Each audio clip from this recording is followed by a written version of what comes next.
వేసవి ప్రారంభంలోనే రాష్ట్రంలో విద్యుత్ వినియోగం పెరుగుతోందని ఎన్పీడీసీఎల్ చరిత్రలోనే గతంలో ఎన్నడూ లేని విధంగా గరిష్ట విద్యుత్ డిమాండ్ 6057 మెగావాట్ల నమోదైనట్టు సీఎండీ వరుణ్ రెడ్డి ఒక ప్రకటనలో తెలిపారు. నిరుడు మార్చి 11న 5816 మెగావాట్ల విద్యుత్ డిమాండ్ నమోదు చేశారు.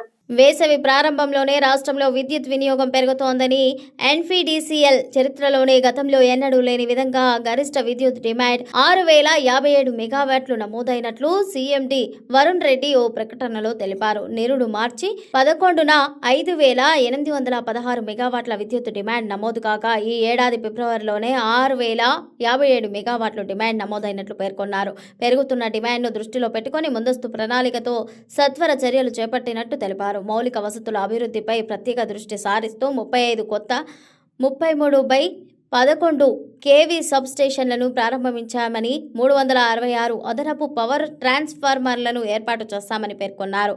7600 ట్రాన్స్ఫార్మర్ల సామర్థ్యం పెంచడంతో ఓవర్లోడ్ ఉన్న 33 కేవీ 8 ఫీడర్లను విభజించినట్టు తెలిపారు. అదనంగా 1200 కిలోమీటర్ల మేర 33 కేవీ ప్రత్యామ్నాయ లైన్లను ఏర్పాటు చేసి విద్యుత్ సరఫరాను బలోపేతం చేశామంటూ వెల్లడించారు. డిమాండ్ తగ్గినట్టు విద్యుత్ సరఫరా అందించడమే ప్రధాన లక్ష్యమని పేర్కొన్నారు. మార్చి, ఏప్రిల్, మేలో డిమాండ్ మరింత పెరిగే అవకాశాలున్నాయని అందుకు సిద్ధంగా ఉన్నామని తెలిపారు.